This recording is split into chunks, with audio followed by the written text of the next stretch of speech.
लवीवाल, इस वीडियो में हम आपको बताएंगे कुछ स्किन के बारे में, त्वचा के बारे में। पूरे मानव शरीर में लगभग 78 ऑर्गन्स होते हैं, अर्थात 78 अंग होते हैं, और उन्हीं में से एक अंग होता है स्किन। और ये स्किन पूरे मानव शरीर का सबसे बड़ा अंग है और कुल ह्यूमन बॉडी के वजन का, वेट का अकेले 16% कवर करता है। मतलब कि अगर किसी ह्यूमन बॉडी का कुल वेट मान लीजिए 100 केजी है, तो उसमें से 16 केजी वजन सिर्फ इसकी स्किन का होगा।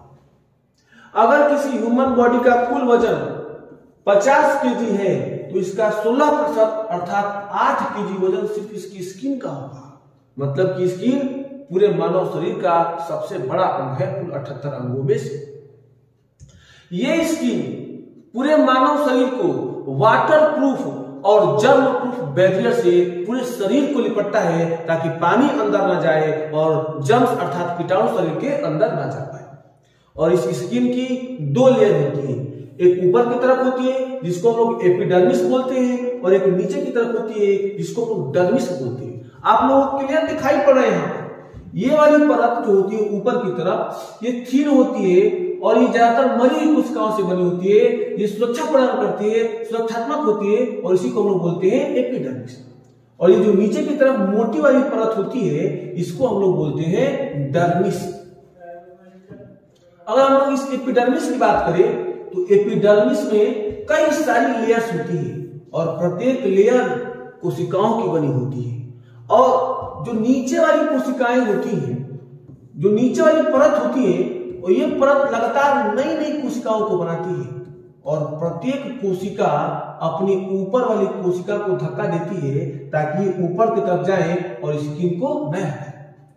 तो नीचे से जब ये कोशिकाएं ऊपर की तरफ आती हैं, तो जैसे जैसे ये कोशिकाएं नीचे से ऊपर की तरफ आती हैं, वैसे वैसे इनमें क्रिएटिन जमा होता है, क्रिएटिन भरने लगता है, और क्रिएटिन भरने के चक्कर में ये कठोर होने लगती है और ये कोशिकाएं मर जाती है, मृत्यु कोशिकाएं हो जाती है। और ऊपर आते आते ये कोशिकाएं मर जाती है, साथ में चपटी भी हो जाती है, साथ ही साथ ये लोग चपटी भी हो जाती है, जैसा कि आपको दिखाई पड़े। इसको हम अच्छे से थोड़ा बड़ा करें तो देखिए आपको चपटी चपटी स्केली कोशिकाएं दिखाई पड़ रही। उसके बाद बताया जाता है कि ये कोशिकाएं जब नीचे से ऊपर की तरफ आती है, तो उनको ऊपर आने में 28 से 30 दिन तक का समय लग जाता है। 28 से 30 दिन तक का समय लग जाता है।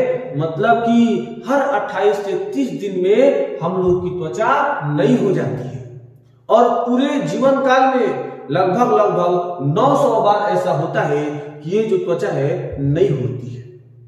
उसके बाद ये जो डर्मिस होती है, इस डर्मिस में खूब सारी रुधिर वाहिकाएं होती हैं, खूब सारी जो है तंत्रिका कोशिकाएं होती हैं, ताकि हम लोग जो है स्पर्श को महसूस कर सके, हम लोग जो है उष्मा को महसूस कर सके, हम लोग ठंडी को महसूस कर सके, हम लोग तापमान को महसूस कर सके, हम लोग दाब को महसूस कर सके।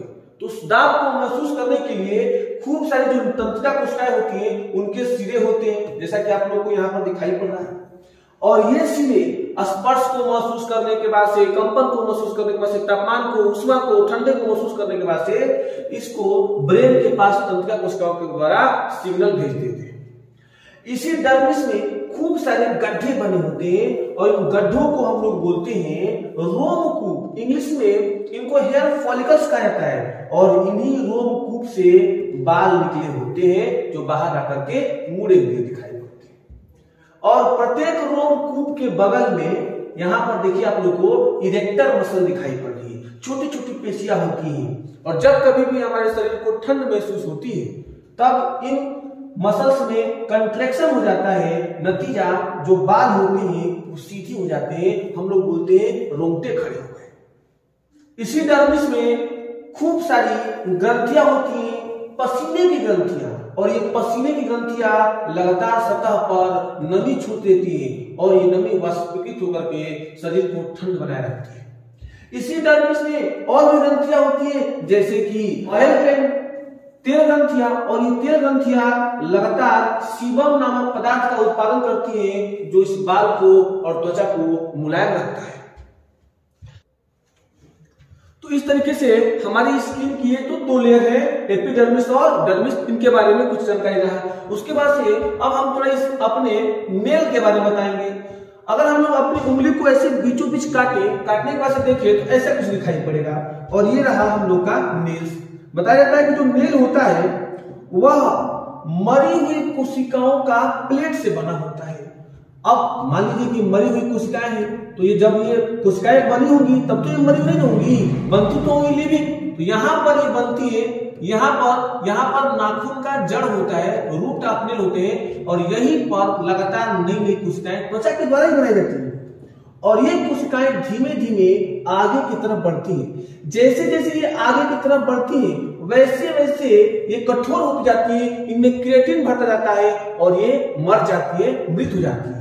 और बताया जाता है कि नाखून की जो कोशिकाएं हैं वो जड़ से टिप तक आने में 6 महीने का समय लेती है।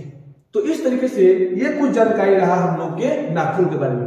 अब ये 3 चीजें, नेल, उसके बाद से हेयर और उसके बाद से स्किन, ये 3 चीजें मिला करके बॉडी का एक यूनिक सिस्टम बनाती है जिसको हम लोग बोलते हैं इंटेगुमेंट्री सिस्टम।